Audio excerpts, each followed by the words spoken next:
Let me talk to somebody who's sitting there right now with a broken heart, replaying conversations, asking, why wasn't I enough? Let me tell you something real simple but real powerful. It was never about your value. It was about their character. Let me speak to somebody who is tired, emotionally drained, overthinking at night, checking their phone, waiting for a message that should not even matter anymore. Because when somebody plays with you, when somebody disrespects your heart, your time, your loyalty, the first battle is not with them. The first battle is with you. Because what most people don't realize is this. The real damage is not what they did to you. The real damage is what you start doing to yourself after they do it. You start chasing. You start explaining. You start overgiving. You start trying to prove your worth to somebody who already showed you they cannot recognize it. And I need you to hear this clearly. The moment you start chasing someone who has already disrespected your value, you are not fighting for love anymore. You are fighting against your own dignity. And let me tell you something I've learned about life and people. You can never convince somebody to value what they are committed to misunderstanding. Because when a man or a woman plays with you, they are not confused about your value. No, no, no. They are very clear. They just believe you will accept less. They believe you will stay. They believe you will adjust, tolerate, forgive, and keep giving chances until you forget what you deserve. And that is where you have to stop the cycle. See, I need you to understand something powerful here. Every time you chase somebody who is pulling away, you are not bringing them closer. You are pushing yourself further away from your own worth. Because now your emotions are tied to their inconsistency. Now your peace depends on their attention. Now your happiness depends on their mood. And that is not love, that is dependency. And let me tell you something that might sting a little, but will save you a lot of pain in the future. If somebody truly values you, you will not have to chase them.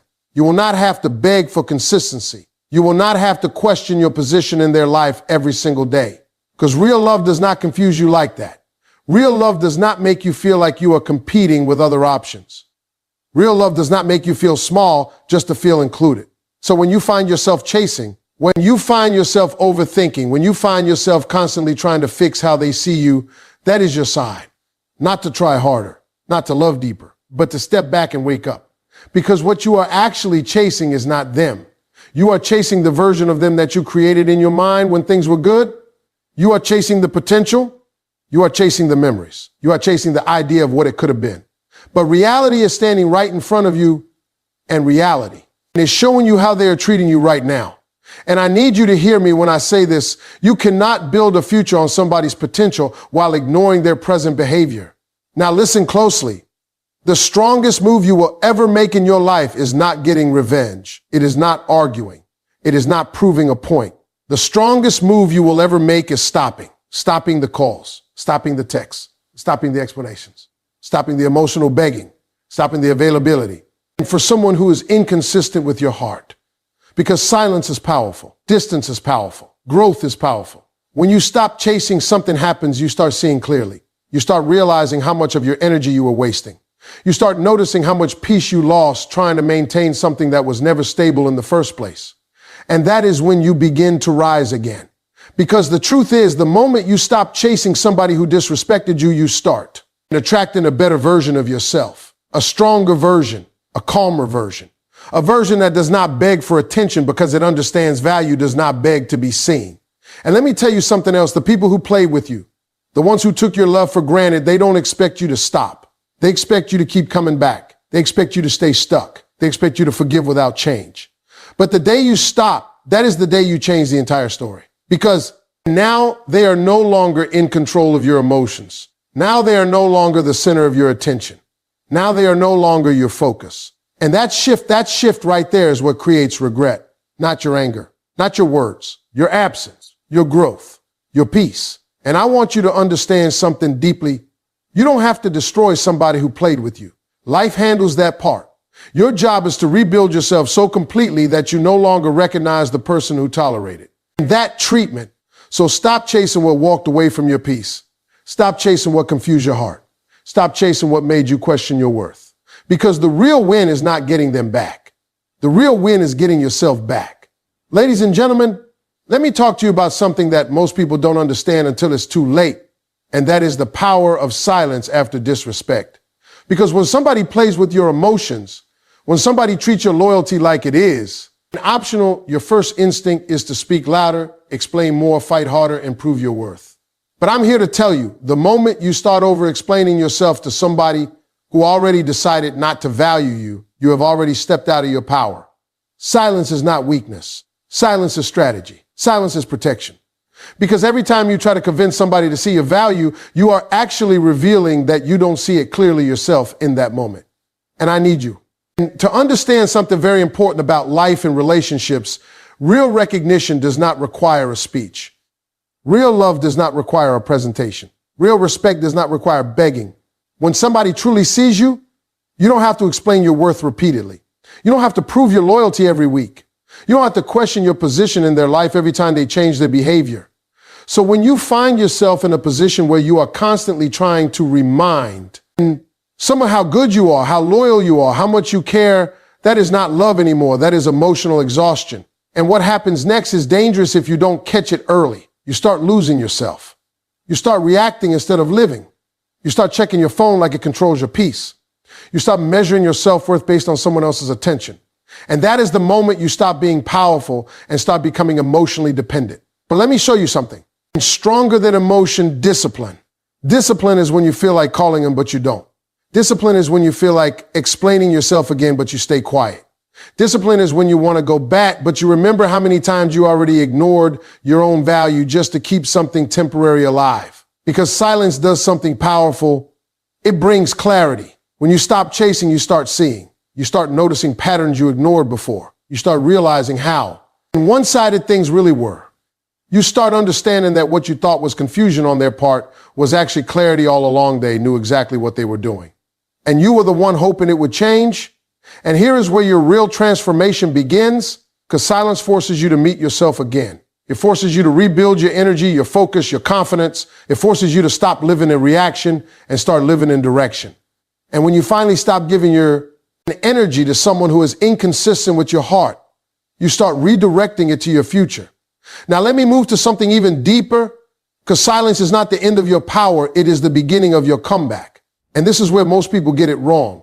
They think the goal is to make the other person regret it immediately. But real growth does not work on revenge. Real growth works on elevation. You don't need to chase revenge. You need to chase elevation, because the most powerful form of regret is not what you say to somebody who played with you. It is what you become after they lose access to you. When you stop trying to prove a point and start building a life, that is when everything shifts. One day they are going to see you again, not in the same emotional space, not in the same broken version, not in the same energy they walked away from. They are going to see you upgraded, focused, peaceful, smiling without them, living without them, growing without them. And that version of you is going to speak louder than any argument you ever had. Because let me tell you something about human nature. People don't always regret losing you when you are emotional. They regret losing you when you are unbothered. They regret losing you when you are no longer accessible. They regret losing you when your life no longer pauses for their inconsistency. And here is the truth nobody likes to admit.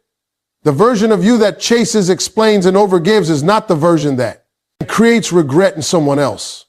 It is the version that confirms their assumption that you will always stay.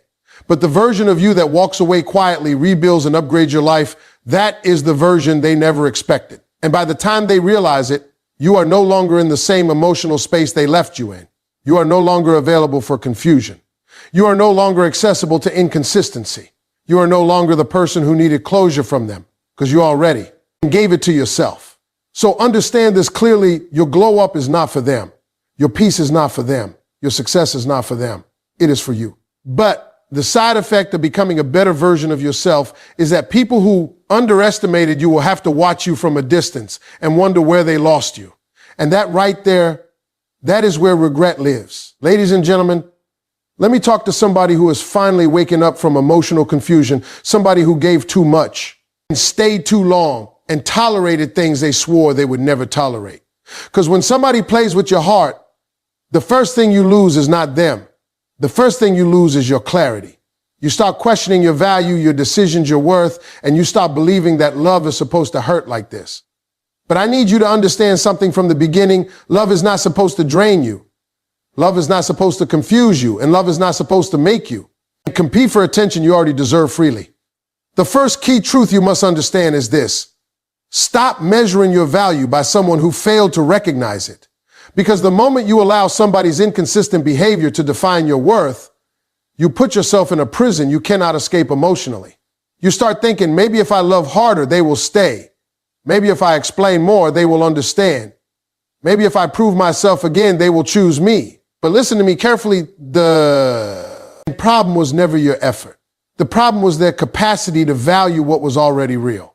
And you cannot force someone to respect what they have already decided to overlook. So what happens next is dangerous. You start overgiving. You start over-texting. You start over-explaining.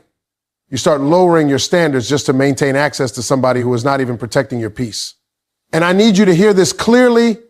Every time you abandon your own boundaries to keep someone, you are not building love. You are breaking yourself slowly. Because real love does not require self-abandonment. Real love does not require you to shrink your needs just to fit into someone else's inconsistency. Real love expands you. It does not erase you. And here is the shift you must make. Stop negotiating your worth with someone who is still deciding how to treat you. Because a person who truly values you does not leave you guessing. They do not keep you in emotional confusion. They do not show up when it is convenient and disappear when it is not. So the moment you notice confusion becoming a pattern, that is your answer right there. Clarity does not come from their words. It comes from their actions. And actions have already spoken. Now, the second key truth you must embrace is this: silence is your strongest response. Because after disrespect, after emotional gains, after inconsistency, your power is not in arguing more. Your power is in doing less. See, most people think the way to fix. Heartbreak is communication overload. More calls, more texts, more explanations, more chances. But what you don't realize is that every time you keep chasing someone who is pulling away, you are feeding their assumption that you will always stay available no matter how they treat you. Silence changes everything. Because silence forces distance, and distance creates clarity. When you stop reacting, when you stop chasing, when you stop trying to fix something that the other person is not even, and trying to maintain, you begin to see the truth for what it is. You start realizing you were not in a balanced situation. You were in an emotional imbalance where you gave more than you received. And that realization is painful, but it is also powerful. Because silence does something else. It returns your focus back to you. You start noticing how much energy you lost. You start remembering who you were before the confusion. You start reconnecting with your own peace. And slowly you begin to rebuild yourself without needing validation from someone who was never consistent in the first place. That is not losing love. That is reclaiming yourself. And let me be very clear here. Silence is not about punishment. It is about protection. It is you finally saying, I refuse to continue giving energy to something that keeps hurting me. It is maturity. It is emotional intelligence. It is choosing peace over chaos. Now, the third key truth you must understand is this: your greatest revenge is your transformation. Not anger, not arguments, not trying to make them jealous, but becoming unrecognizable in your growth. Because the version of you that was hurting, waiting, overthinking, and overgiving is not the final version of your story. That was just a chapter, not your identity. Real transformation begins when you take all that emotional energy you were wasting on someone else and redirect it into your life, your goals, your health, your mindset, your confidence, your future. Because, and the truth is, the same energy used to cry over someone can be the same energy that rebuilds your entire life if you redirect it correctly. And here's what most people don't understand. When you elevate yourself, you don't need to chase closure anymore. Life gives you closure naturally. One day, the same person who ignored your value will see you thriving without them. And that image will stay in their mind longer than any conversation you ever had. Not because you tried to hurt them, but because you outgrew the space they put you in. And by the time they realize what they lost, you are no longer emotionally available for confusion. You are no longer the same person they took for granted. You are no longer standing in the same emotional place. You have moved forward. And that forward movement, that is your real victory. Ladies and gentlemen, let me speak to somebody who has reached that breaking point where you are no longer just hurt. You are tired of being hurt. There is a difference. Hurt still hopes. Tired starts to wake up. And when you get tired of being disrespected, tired of being confused, tired of giving your best to someone who gives you inconsistency in return, that is when your life begins to change. Because the first thing you have to understand is this: not everyone who enters your life is meant to stay, and not everyone who leaves is a loss. Some people are a lesson. Some people are a mirror. Some people are a wake-up call. And when somebody plays with your heart, the real question is not why did they do it? The real question is, why did I allow it for so long? Now listen carefully, because this is where your power starts to return. The first key truth is this: stop ignoring patterns, because people don't confuse you randomly. They show you who they are consistently, and you ignore it repeatedly. The hot and cold behavior, the disappearing acts, the late replies, the broken promises, the emotional distance followed by temporary. And attention, that is not confusion, that is information. But what most people do is they fall in love with potential instead of paying attention to patterns. And let me be honest with you, potential will always lie to you. Potential will make you believe they will change. They will realize, they will come around. But patterns tell the truth every single time. So when you see someone showing you inconsistency, believe the consistency of that inconsistency. Because nobody accidentally treats you well sometimes and poorly other times. That is a choice. And once you understand that, you stop blaming yourself for their behavior.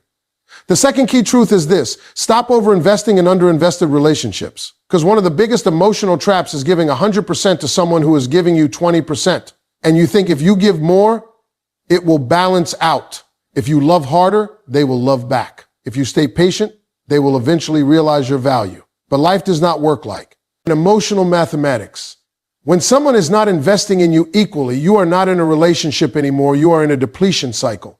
You are draining yourself trying to fill a gap that they are not even trying to close. And the more you give without receiving, the more you lose yourself.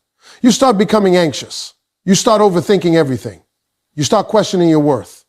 And slowly, you begin to accept less just to avoid losing even the little attention you get. But I need you. And to understand something powerful, love is not supposed to cost you your peace. Love is not supposed to make you feel like you are begging for consistency. Love is not supposed to feel like you are constantly trying to earn basic respect. So the moment you realize you are overinvesting, that is the moment you need to pull back, not push harder. The third key truth is this: emotional detachment is not cruelty, it is clarity. Because when you detach emotionally from someone who is inconsistent, you are not becoming cold, you are becoming aware. You are finally stepping out of illusion and stepping into reality. And reality sometimes hurts, but it heals you in ways illusion never could. Emotional detachment is when you stop reacting to their behavior. You stop checking their social media for answers. You stop waiting for explanations. You stop letting their mood decide your peace. You stop allowing their presence or absence to control your emotional state. And in that space, you begin to find yourself again. Because the truth is, when you are too emotionally attached, you lose your identity in the connection. You start thinking about them before you think about yourself. You stop prioritizing them over your own needs. You start adjusting your life around their inconsistency. But when you detach, you come back to yourself. You start rebuilding your focus, your goals, your confidence. You start remembering that your life does not revolve around someone else's